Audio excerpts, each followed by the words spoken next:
Assalamualaikum warahmatullahi wabarakatuh. Bismillahirrahmanirrahim.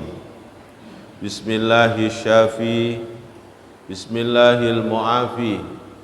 Bismillahilladzi la yadurru ma'asmihi syai'un fil ardi wala fis sama' wa huwas sami'ul alim. Alhamdulillahilladzi hadana bi'abdihil muhtari man da'ana ilaihi bil idhni wa qad nadana labbaika ya man dallana wa hadana. Allahumma wa salli wa sallim wa barik ala sayyidina Muhammadin salatan tamla'u khazainallah nura wa takunu lana walil mu'minina farajan wa farahan wa surura wa ala alihi wa sahbihi ajma'in, amma ba'du. Hadratal muhtaramin, para alim ulama, para kiai, para asatidah, para orang tua kami, para sesepuh, tokoh agama, tokoh masyarakat, para hujjaj, hadirin seluruh jamaah yang hadir pada pagi hari ini di Masjid Raya Jatimulya, kita doakan selalu sehat walafiat. Pertama dan yang paling utama, syukur alhamdulillah, berkat rahmat taufik hidayah wal inayah dari Allah subhanahu wa ta'ala. Di pagi hari ini kita masih mendapat karunia yang besar, ketetapan iman Islam, ihsan, diberikan kesempurnaan oleh Allah, istiqomah menjalankan perintahnya, yakni melaksanakan sholat subuh berjamaah. Harapan dan doa kita semoga seluruh aktivitas amal ibadah kita diterima oleh Allah subhanahu wa ta'ala. Salawat dan salam tercurah ke hadirat sang Nabi Muhammad sallallahu alaihi wasallam biqaulina Allahumma salli wa sallim wa barik alaihi.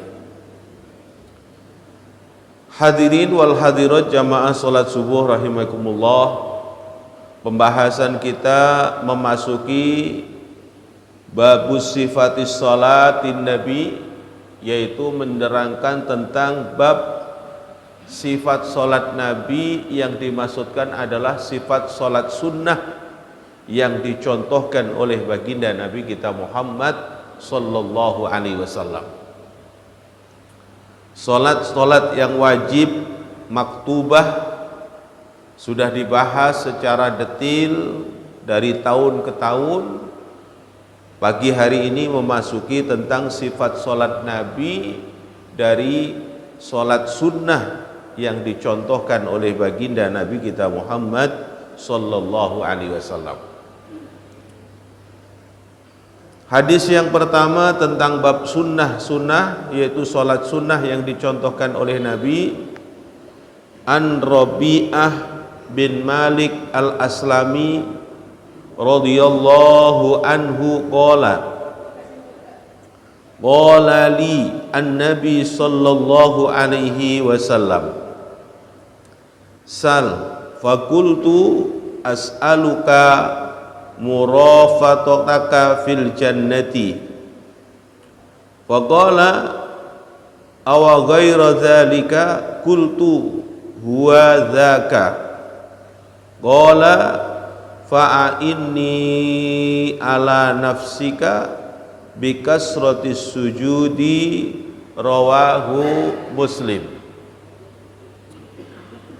Hadis yang dijabarkan Nabi yang memberikan gambaran, petunjuk, pendidikan, pemahaman tentang sholat sunnah, yaitu menceritakan tentang seorang sahabat yang bernama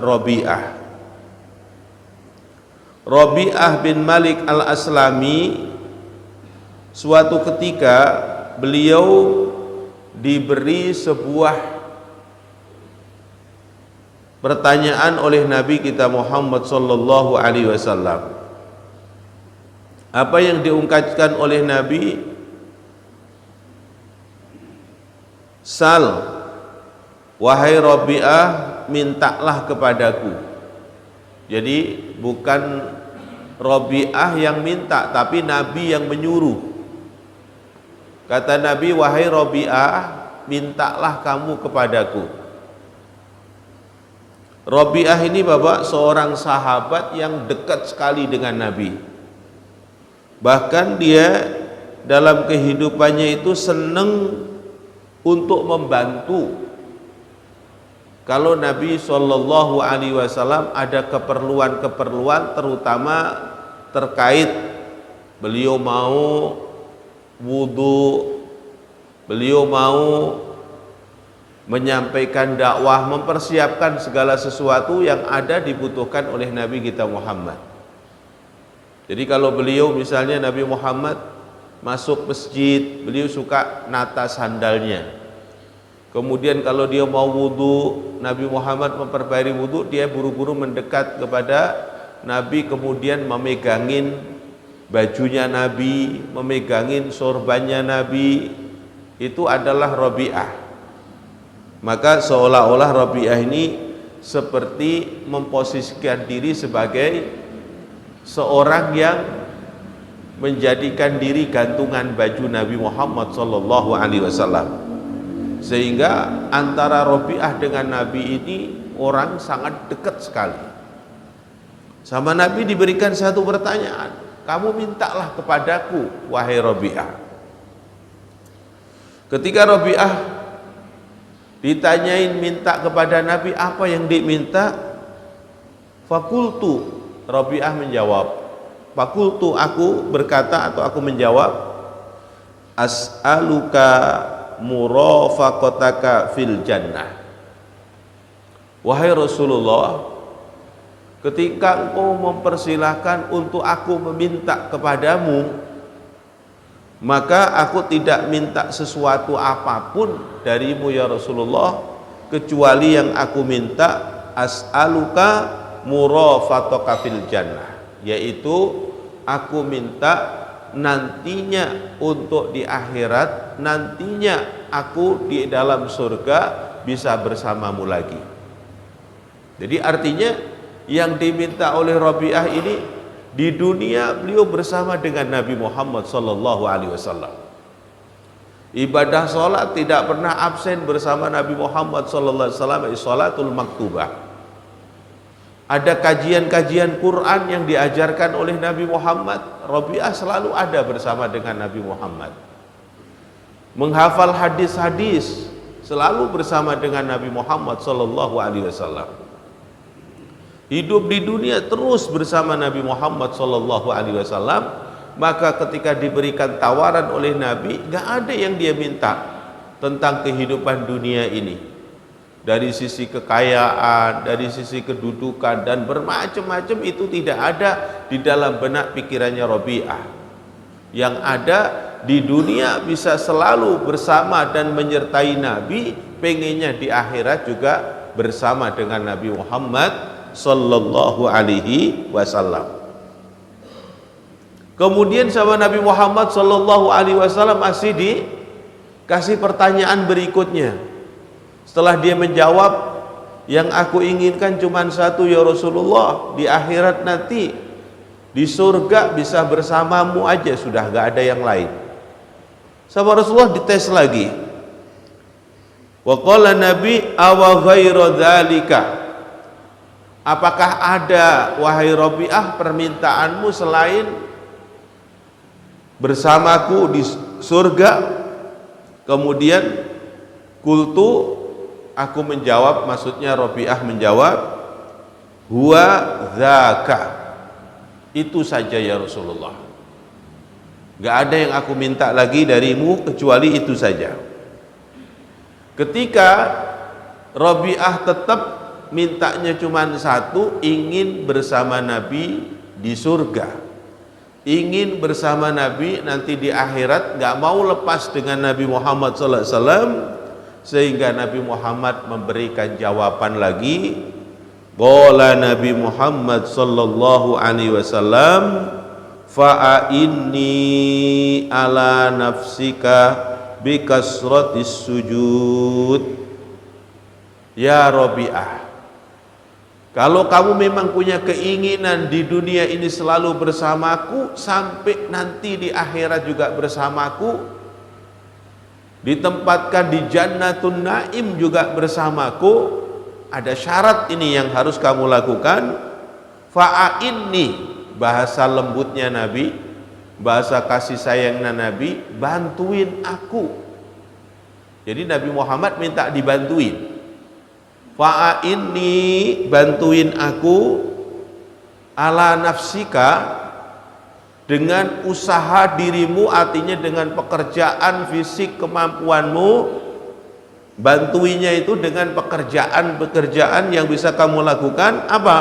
Bikasratis sujudi, dengan banyaknya bersujud kepada Allah. Ai bikasratis sunnati, dengan banyaknya melaksanakan amaliyah sunnah. Ini dalil, Pak. Hadis ini dijadikan dalil dari para sahabat-sahabat sejak dulu. Orang yang kepingin bisa bersama-sama dengan Nabi Muhammad sallallahu alaihi wasallam fid dunya hattal akhirah, hatta fil jannah, di dunia sampai di akhirat. Cara yang harus dilakukan oleh kita yaitu bagaimana hiris kita, kecintaan kita, pengorbanan kita di dalam membantu Nabi Muhammad dengan pekerjaan yang kita lakukan, yaitu bi-ihyati sunnatihi, dengan menghidupkan amaliyah sunnah-sunnah Nabi Muhammad sallallahu alaihi wasallam. Jadi ini yang diminta oleh Nabi Muhammad sallallahu alaihi wasallam, permintaan yang dalam catatan sejarah ini yang ditawarkan oleh Nabi Muhammad kepada Rabi'ah. Rabi'ah ini adalah bagian dari sahabat Nabi, juga bagian dari umat Nabi Muhammad sallallahu alaihi wasallam. Berarti siapapun di antara kita yang punya keinginan sama dengan keinginan Rabi'ah, di dunia sampai di akhirat selalu ada kebersamaan dengan Nabi Muhammad. Syarat yang harus kita penuhi adalah fa'inni ala nafsika bikasratis sujudi ay bikasratis sunnah, dengan menghidupkan amaliyah sunnah-sunnah Nabi Muhammad sallallahu alaihi wasallam. Ini amaliyah sunnah ini nanti yang akan mengantarkan kita yugorib, untuk murafik, berdekatan dengan Nabi Muhammad sallallahu alaihi wasallam. Makanya dari kisah hadis ini kemudian Rasul juga banyak mengeluarkan hadis-hadis yang lain. Di antara man ahya sunnati faqad ahyani wa man ahyani kana ma'i fil jannah. Siapa yang dalam hidupnya ini menghidupkan amaliyah sunnah-sunnahku, maka orang yang menghidupkan amaliyah sunnahku ini hakikatnya menghidupkan syariat-syariat aku. Siapa yang menghidupkan syariat aku, yakni syariat Nabi Muhammad SAW, maka nanti akan bersamaku di dalam surganya Allah Subhanahu wa ta'ala. Maka yang perlu diperbaiki dalam kehidupan kita sebagai umat Nabi Muhammad yang ingin bersama dengan Nabi Muhammad, bahwa sunnah yang kita amalkan ini adalah sunnah yang memenuhi persyaratan, yaitu ikmalul lil maktubah, sunnah yang kita amalkan untuk penyempurna dari amal-amalan yang wajib. Maka kita harus memanage waktu, mengatur waktu di dalam ibadah itu benar-benar sempurna. Wajibnya kita jalani dengan sempurna, kemudian disempurnakan lagi dengan amaliyah sunnah. Tadi sebelum kita melaksanakan sholat subuh, ada beberapa amaliyah sunnah ada sunnah yang dikenal adalah qiyamul lail, menghidupkan malam-malam kita dengan ta'abbud ibadah kepada Allah Subhanahu wa taala. Bahkan menghidupkan salat malam ini selalu dicontohkan oleh baginda Nabi Muhammad sallallahu alaihi wasallam. Ada 2 ayat di dalam Al-Qur'an, paling tidak kita ambil salah satu di antara 2 ayat itu. Kalau dalam surat Al-Isra disebutkan itu adalah menyebut sebagian dari malam atau disebut dengan separuh malam. Kama qala ta'ala wa minal laili fatahajjat bihi nafilatan lak asa ayyab'atsaka rabbuka maqaman mahmuda. Di sini juga Allah memberikan jabaran dengan gamblang bagaimana orang yang kepingin punya maqaman mahmuda, kedudukan yang terpuji. Tidak ada lagi kedudukan yang terpuji kecuali kita ini bisa bersama dengan Nabi Muhammad fil jannah. Gimana kemuliaan kalau kita ini orang biasa seperti kita bisa nanti punya tempat bareng bersama Nabi Muhammad sallallahu alaihi wasallam. Jawaban dari Allah menghidupkan bagian dari malam untuk ibadah kepada Allah Subhanahu wa taala. Ini adalah ibadah sunnah langsung diperintah oleh Allah, dalilnya dalam Quran surat Al-Isra. Ini adalah dunianya para ulama-ulama salafun shalih, mengambilnya yang ini, wa minal laili fatahajjat bihi nafilatan lak. Kemudian kayak kita yang kekuatan kita masih sangat lemah, kecintaan kita kepada Allah juga masih lemah, kekuatan ibadah kita masih lemah, maka kita diberikan lagi oleh Allah satu pilihan, kemudahan, keringanan di dalam melaksanakan ibadah malam yang diterangkan oleh Allah dalam Quran surat Muzammil. Ya ayyuhal muzammilu qumil laila illa qalila nisfahu awinkus minhu qalilan auzid alaihi warattilil qur'ana tartila. Kita diberikan oleh Allah pilihan yang lebih ringan. Kalau sekiranya kita mau menghidupkan malam seperti para salafun salih, ulama-ulama terdahulu, para sahabat yang mereka semalam suntuk tidak putus-putus bersujud ibadah kepada Allah, kita belum mampu. Ada pilihan yang kedua, yaitu kita tinggal sedikit dari bagian malam itu, illa qalila. Kalau tadi subuh masuk 4:30 kurang sedikit, maka pada saat kita ini bangun ya jam 4, kemudian mempersiapkan diri berwudu, insya Allah masih ada sekitar waktu 20 menit untuk apa? Untuk qiyamul lail. Ini menghidupkan sunnah telah diberikan satu solusi-solusi yang begitu mudah oleh Allah Subhanahu wa ta'ala. Sunnah dari qiyamul lail, kemudian masuk waktu menjelang subuh kita datang ke masjid melaksanakan sholat tahiyatul masjid. Tadi kita berwudu juga melaksanakan sholat sunnah syukril wudu. Kemudian kita mendengarkan azan subuh, menjawab azan subuh. Setelah itu kita doa, dan habis doa bangkit lagi melaksanakan sholatul fajar.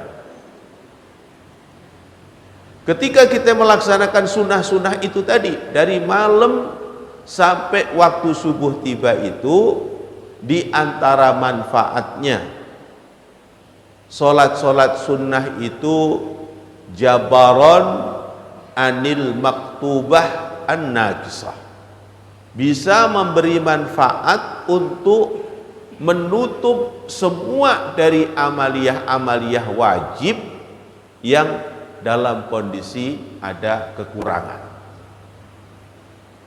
Ada sholat qobliyah isya, ada sholat ba'diyah isya.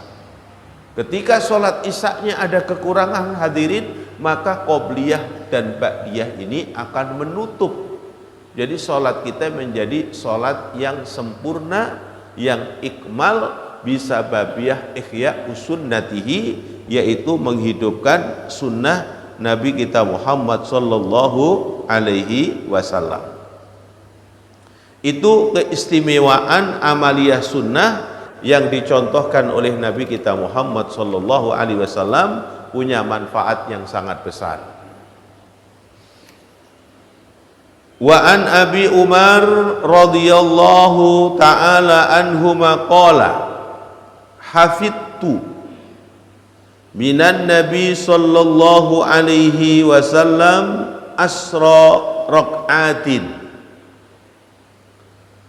Umar memberikan satu gambaran tentang amaliyah sunnah yang pernah dicontohkan oleh Nabi, maka beliau dalam ucapannya, aku menjaga amaliyah sunnah dari Nabi Muhammad sallallahu alaihi wasallam yang sangat aku jaga ini dengan adalah 10 rakaat. Kapan 10 rakaat yang dijaga oleh Umar ini? Dinyatakan adalah rakaataini qabla zuhri wa rakaataini ba'daha wa rakaataini ba'dal maghribi fi baitihi wa rakaataini ba'dal isya fi baitihi wa rakaataini qabla subhi. Muttafaqun alaih. Hadis riwayat Al-Imam Bukhari wal Muslim. Wa rakaataini ba'dal jum'ah fi baitihi. Wali Muslim kana idza tala'al fajru la yusalli illa rakaataini khafifataini. Sahabat pernah melihat amaliyah Nabi Muhammad sallallahu alaihi wasallam yang disaksikan dengan jelas. Beliau menyaksikan langsung apa yang pernah dilakukan oleh Nabi. Makanya ketika dia sudah melaksanakan langsung dari Nabi Muhammad, dia memberi pernyataan, yang pernah aku lihat dari Nabi Muhammad amaliyah-amaliyah sunnah ini, kemudian aku jaga sepanjang hidupku, aku amalkan dengan sebaik-baiknya. Sholat sunnah apa ini yang diamalkan oleh sahabat Umar ini dengan sebaik-baiknya? Beliau dalam riwayat hadis ini menyatakan memegang 10 rakaat. 10 rakaat dengan istiqomah. Mana 10 rakaat yang dengan dia nyatakan itu? Rakaataini qabla zuhri. Beliau selalu istiqomah menghidupkan amaliyah sholat sunnah 2 rakaat sebelum zuhur. Berarti ini amalan selain sholat tahiyatul masjid. Jadi qabla zuhur beliau selalu istiqomah, 2 rakaat tidak pernah ditinggalkan. Kemudian wa rakaataini ba'daha, dan juga beliau selalu istiqomah menjaga 2 rakaat ba'da zuhur. Jadi sebelum zuhur 2 rakaat, sesudah zuhur 2 rakaat. Kemudian wa rakaataini ba'dal maghrib fi baitihi.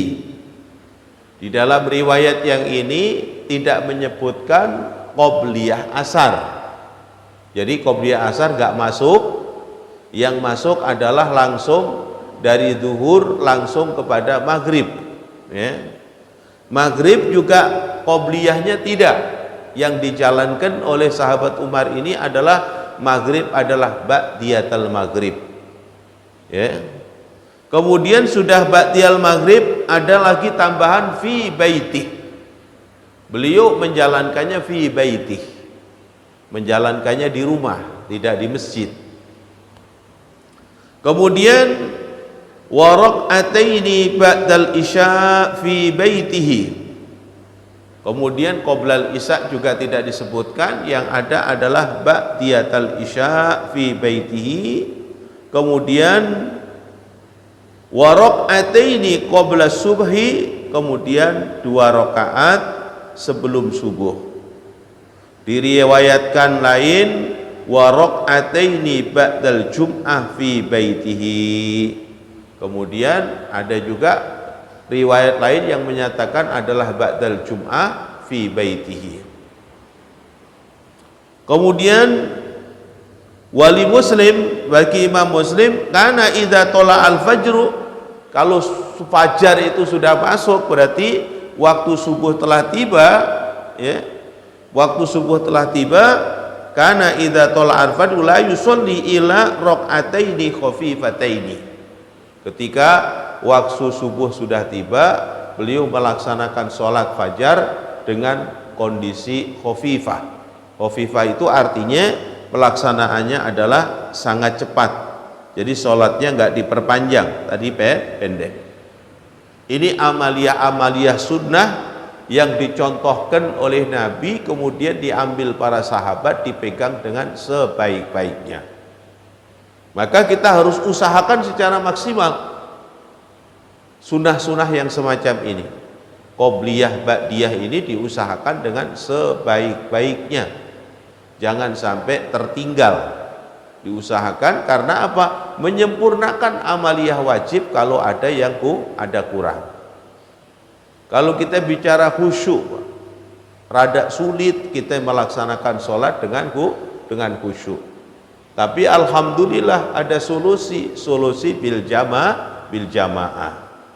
Dengan kita berjamaah ini, mau sholat kita khusyuk ataupun tidak khusyuk, telah mendapatkan dhamin, jaminan dari Nabi, sholat kita sudah mencapai satu kedudukan yang tinggi. Kalau sholatnya jahriyah, sholat yang dibaca keras, bacaan kiroahnya Fatihah dan surah, mendapatkan 27 derajat dibanding sholat yang sendirian dalam keadaan khusyuk.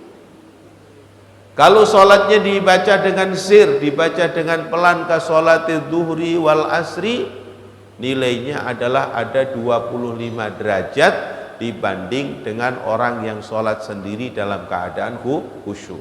Ini kesempurnaan kita untuk mendapatkan ibadah kepada Allah Subhanahu wa ta'ala dengan sempurna. Ittiba kepada Nabi. Sepanjang hidupnya Nabi Muhammad sallallahu alaihi wasallam, kalau sholat 5 waktu maktubah, tidak pernah beliau melakukan bil munfaridah, dengan sholat sendiri. Sholatnya selalu berjamaah. Makanya dalam hukum fikih ada sholatul khauf. Sholat khauf itu sholat di dalam posisi perang. Sholat dalam posisi perang itu pun masih berjamaah, karena perangnya itu zaman dulu, di zaman Nabi itu selalu diajak keluar dari kota Madinah, maka selalu di satu tempat khusus untuk berperang, karena tidak akan terjadi membunuh orang-orang dhaifah, orang-orang lemah. Karena yang ikut perang hanya para pasukan Islam, jadi nggak ada anak-anak perempuan, ibu-ibu yang ini tidak pada ngikut. Kemudian juga dari umat Islam yang dhaifah, yang lemah, pada nggak ngikut. Sehingga pada saat pelaksanaan sholat pun selalu Rasulullah memberikan contoh bil qasri wal jama', kadang di jama', di qasar, kemudian dilaksanakan tetap berjamaah. Kemudian di dalam hadis tadi diterangkan juga Nabi Muhammad memberikan bimbingan bahwa sholat itu ada yang dilaksanakan fil bait, di rumah, sholat sunnah, bukan sholat wajib tadi, ya. Jadi melaksanaannya di rumah. Lah, ketika kita punya kemampuan untuk melaksanakan sholat sunnah ini di rumah, boleh kita ambil sebagaimana contoh dari Nabi Muhammad sallallahu alaihi wasallam. Ya. Seperti melaksanakan waraqataini ba'dal maghrib fi baitih. Kita melaksanakan sholat sunnah ba'dal maghrib tapi adanya di rumah. Jadi sholat berjamaah di masjid raya. Selesai sholatul jamaah, selesai zikir doa sudah selesai, bapak balik. Sesampainya di rumah baru melaksanakan sholat sunnah. Jadi langsung dicontohin sama Nabi dan dilaksanain para sahabat. Seandainya kita punya kemampuan, boleh juga kita ittiba seperti itu.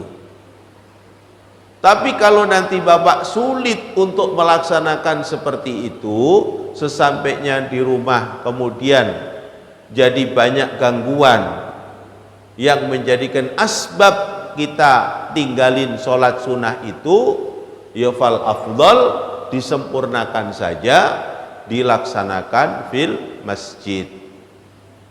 Tapi kalau misalnya sudah dilaksanakan di masjid, di rumah masih ada sempat lagi melakukan, gimana? Gak ada masalah, kita lakukan lagi. Jadi sholat ini Pak, kalau diulang-ulang juga diberikan pahala yang akan terus berulang-ulang. Jadi bukan terus kemudian jadi wah kebanyakan pahala, nggak boleh, enggak boleh. Bahkan Nabi Muhammad juga memberikan beberapa keterangan tentang mengulang sholat. Ada seseorang datang ke masjid Nabi dengan tujuan ingin ikut kajian bersama Nabi. Karena dia itu yaqumu min naumihi ta'akhkhar, jadi dia bangun dari tidurnya itu terlambat. Kemudian dia husnudzonnya ini, nanti kalau kita nggak sholat di rumah, takutnya pas sampai ke masjid Nabi udah ngaji. Di saat Nabi ngaji kita ngerjain sholat, rasanya tidak nyaman. Akhirnya apa yang dilakukan dia? Dia bersama saudara melaksanakan sholat di rumahnya. Setelah selesai sholat baru berangkat menuju masjid untuk ikut kajian bersama Nabi. Sesampainya di masjid, apa yang terjadi hadirin? Ternyata Nabi Muhammad masih menjalankan sholat subuh. Jadi sholatnya belum kelar, belum selesai. Di saat sholatnya belum kelar, belum selesai, karena sahabat ini merasa dirinya sudah melaksanakan sholat di rumahnya, maka ya nggak sholat lagi. Wangtadiru, dan dia menunggu di luar untuk mengikuti kajian, sedangkan nabinya masih sholat. Salah satu mukjizat yang Allah berikan oleh Allah kepada Nabi adalah Nabi itu diberikan oleh Allah karunia bisa melihat sesuatu yang di belakang Nabi, seperti Nabi Muhammad melihat sesuatu yang ada di depan Nabi. Jadi ketika Nabi Muhammad sholatul jamaah, maka Nabi Muhammad menjadi imam. Nabi Muhammad itu mengetahui siapa aja makmum-makmum yang ada di belakangnya. Bahkan Nabi juga mengetahui siapa dua orang yang tidak mau melaksanakan sholat bersama Nabi, yang dia duduk nunggu Nabi Muhammad SAW. Akhirnya dua orang itu dipanggil sama Nabi. Ketika dipanggil sama Nabi, ditanyai, ma mana'akuma antusolli ma'i, apa yang menyebabkan kamu itu tidak mau sholat berjamaah bersamaku? Apa penghalangnya kamu kok nggak mau sholat berjamaah bersamaku? Ketika Rasulullah bertanya demikian, ya dia akan menjawab dengan sebuah jawaban yang jujur, tidak ada unsur kebohongan yang dia ucapkan. Dia menyatakan, ya Rasulullah, qad shallaina, wahai Rasulullah, kami berdua itu benar-benar telah melaksanakan sholat fi rihalina, di tempat kami. Jadi beliau berdua itu tadi sahabat bukan gak mau sholat bersama Nabi. Dengan keterbatasan ilmu pengetahuan yang dia miliki, bahwa dia di rumah sudah sholat subuh, kemudian datang ke masjid, ternyata di masjid Nabi dengan para sahabat masih sholat, belum selesai. Maka beliau tidak ada keinginan untuk melaksanakan sholat subuh lagi karena merasa sudah sholat. Dan Nabi bertanya, kenapa kamu gak ikut sholat bersamaku, apa yang menjadi penghalang? Dia menyatakan tidak ada penghalang apa-apa ya Rasulullah, cuman kami karena sudah melaksanakan sholat. Akhirnya Nabi mengeluarkan satu hadis, kalau kamu itu dari rumah sudah melaksanakan sholat, terus kamu ingin mengikuti sebuah kegiatan di masjid, sampai di masjid itu ternyata baru pelaksanaan sholat berjamaah, maka hendaknya kamu ikut sholat berjamaah di masjid bersama dengan para jamaah itu. Maka kamu nanti bisa mendapatkan nilai 2 pahala, yang tadi di rumah juga dihitung mendapatkan ibadah ada pahalanya, di masjid juga mendapatkan nilai pahalanya. Ini dijadikan satu hujah, satu dasar bahwa mengulang-ulang ibadah sholat itu sangat penting, pahalanya besar. Kisah lagi tentang mengulang sholat.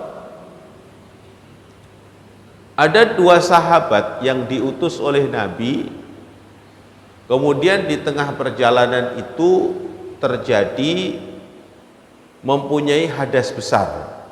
Di tengah perjalanan itu mempunyai pelaksanaan.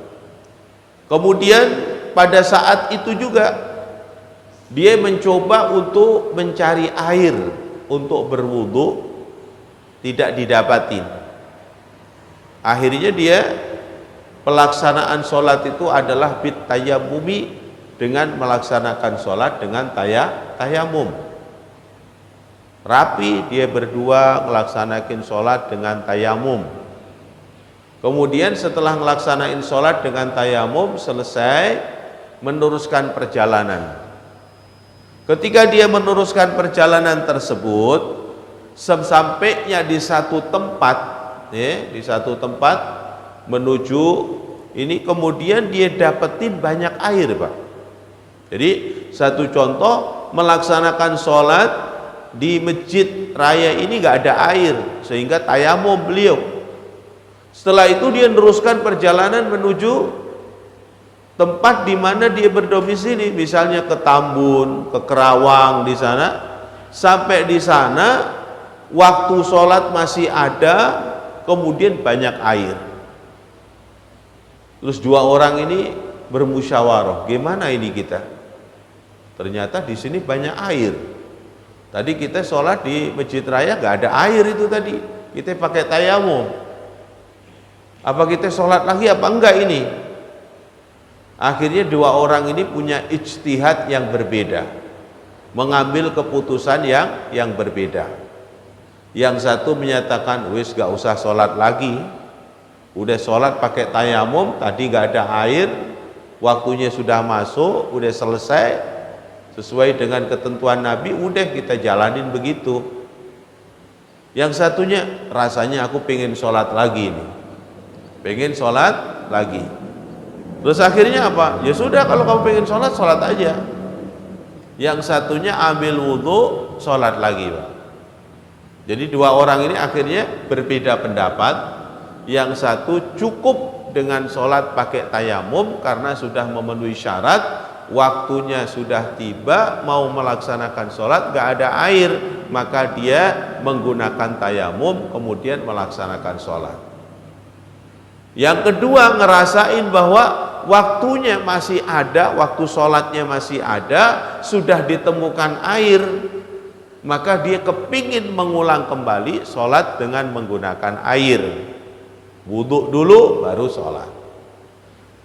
Setelah sampai kepada Nabi Muhammad sallallahu alaihi wasallam, diceritakan peristiwa tersebut. Apa kata Nabi Muhammad sallallahu alaihi wasallam? Untuk orang yang pertama artinya dia cuma sholat pakai tayamum saja, itu dihukumi yakfika, cukup, gugur kewajibanmu, sudah mengambil amaliyah yang hak. Di saat kita tidak didapatin air, sudah dicari-cari, waktu sholat sudah tiba, maka segeralah melaksanakan sholat. Cara wudhunya adalah bit tayammumi, dengan tayamum. Udah menepati sunnah, menepati kewajiban, dan mencukupi kesempurnaan itu. Kemudian yang kedua, yang kamu itu tadi sudah sholat tapi terus sholat lagi dengan wudhu, maka kamu mendapatkan ajroni, mendapatkan 2 pahala. Sudah gugur kewajibannya, sudah dapat pahala, terus sholat lagi, mendapatkan pahala lagi. Ini adalah contoh-contoh dari Nabi diperkenankan untuk mengulang sholat. Jadi kita misalnya melaksanakan sholat sunnah di masjid sudah dilaksanakan, ternyata di rumah masih kepingin melaksanakannya, juga diperkenankan. Itu amaliyah sunnah yang dicontohkan oleh Nabi kita Muhammad sallallahu alaihi wasallam. Kemudian di ujungnya adalah waraqataini ba'dal jum'ah fi baitih, dan juga disunnahkan untuk melaksanakan sholat sunnah ba'dal jum'ah fi baitih. Ada hadis yang menyatakan fi baitih. Nah, kalau ini bisa dilaksanakan betul di rumah, silahkan Bapak laksanakan di rumah. Kalau sekiranya nanti khawatir sesampainya rumah sudah enggan dan segan, kita tidak melaksanakan lagi, ya lebih baik dilaksanakan di dalam masjid. Hadirin jamaah sekalian rahimakumullah. Nah, di dalam sholat sunnah Jum'ah ini sedikit saya tambahkan lagi keterangannya, bahwa di dalam pelaksanaan sholatul Jum'ah ini ada yang model pelaksanaan Jum'ahnya itu azannya cuma 1 kali. Ada yang azan 1 kali, kemudian ada juga yang azan 2 kali. Karena disebutkan ini adalah ada pelaksanaan sholat Jumat yang azannya 2 kali, berarti kita bisa melaksanakan sholat sunnah yang dikenal dengan sebutan sholat qobliyah Jum'ah. Tapi kalau kita yang azannya 1 kali, kita nggak ada kesempatan itu untuk melaksanakan sunnah qobliyah Jum'ah. Makanya Bapak harus bisa mengambil pilihan yang terbaik.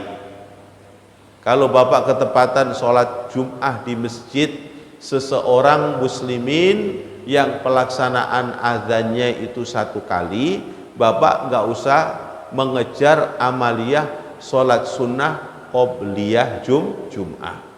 Karena ada yang lebih istimewa amaliyahnya adalah yasma'ul khutbah, yaitu mendengarkan khutbah.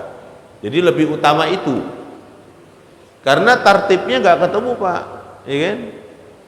Waktu masuk ada yang komando oleh Bilal dengan kalimat innallaha wa malaikatahu yusholluna 'alan nabi ya ayyuhalladzina amanu shollu 'alaihi wasallimu taslima. Terus khatib naik mimbar ngucapin assalamualaikum warahmatullahi wabarakatuh. Setelah itu khatib duduk, kemudian muadzinnya mengumandangkan azan.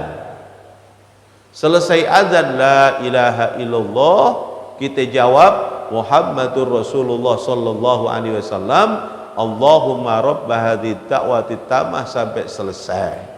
Selesai doa, khatibnya langsung berdiri, alhamdulillah. Berarti di sini afdolnya adalah yasma'ul khutbah, dengerin khutbah. Ya.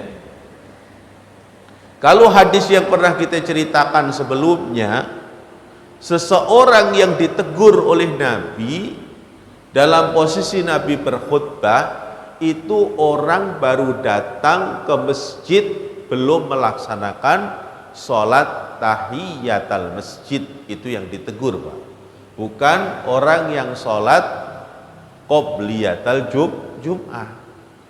Jadi Nabi Muhammad lagi khutbah, kemudian datanglah seseorang itu, kemudian orang itu datang langsung duduk. Nah itu sama Nabi diperintahkan, ya fulan bin fulan kum sholli raq'ataini khafifatain. Kamu bangun sholat 2 rakaat dengan cepat, summa yasma'ul khutbah, kemudian kamu dengerin khutbah. Jadi ini ada 2 pengertian yang berbeda.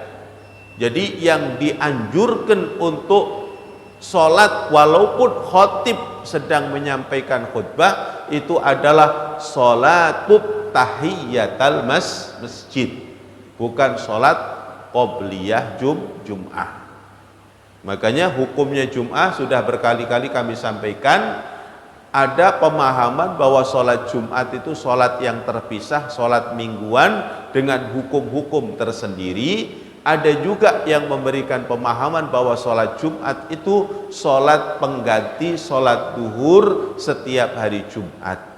Kalau pengganti sholat duhur setiap hari Jumat, bahwa sholat duhur itu ada qobliyah dan ada ba'diyah, maka Jumat juga diikutkan hukumnya kayak sholat duhur ada qobliyah dan ba'diyah. Lah pelaksanaannya, kalau sekiranya Bapak itu masuk di satu masjid yang ada kesempatan qobliyah, ya kita laksanakan dengan qobliyah dengan adzan yang 2. Tapi kalau posisinya adzannya 1, lebih baik adalah mendengarkan khutbah. Hadirin jamaah sekalian rahimakumullah, ya, waktu isyraq telah tiba dan kita baru membaca 2 hadis tentang amaliyah sholat sunnah yang dicontohkan oleh Nabi. Insya Allah nanti kita bahas lagi dalam pertemuan-pertemuan yang lain.